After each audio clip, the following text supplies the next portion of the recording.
What's up everyone, welcome back to the channel. Today I'm going to show you how to replace the cabin air filter on a Mercedes W211 from 2003 to 2009. It should be all the same. I got the cabin air filter on top of the car right there. So first we're going to pop the hood. Okay.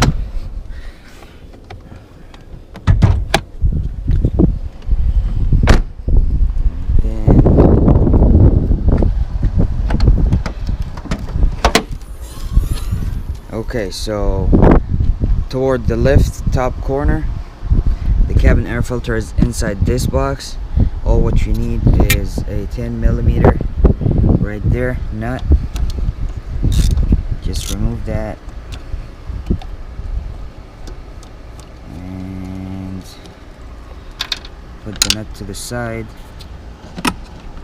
Pull that up. Here's the old one, nasty and dirty. There we go. Out with the old and in with the new.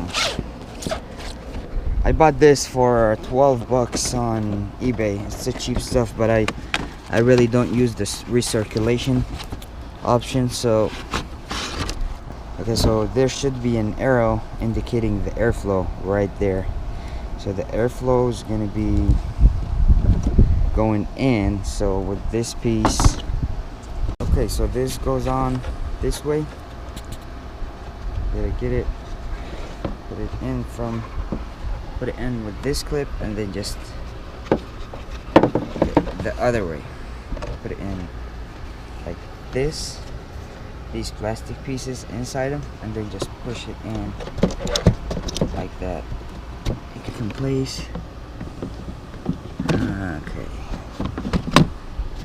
just like that.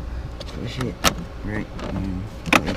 So while you're at it, there's a SBC battery. You might want to recharge it or check it for voltage and stuff like that. It should have a 12-volt normal. If you don't get any lights on the dash, it should be okay. So just watch for this wire right here. Then push it down. Put the nut back on and tighten it, and easy peasy. This is a plastic nut, so all what you need is hand tight. That's good. And shut the hood and you're all done. Thanks for watching.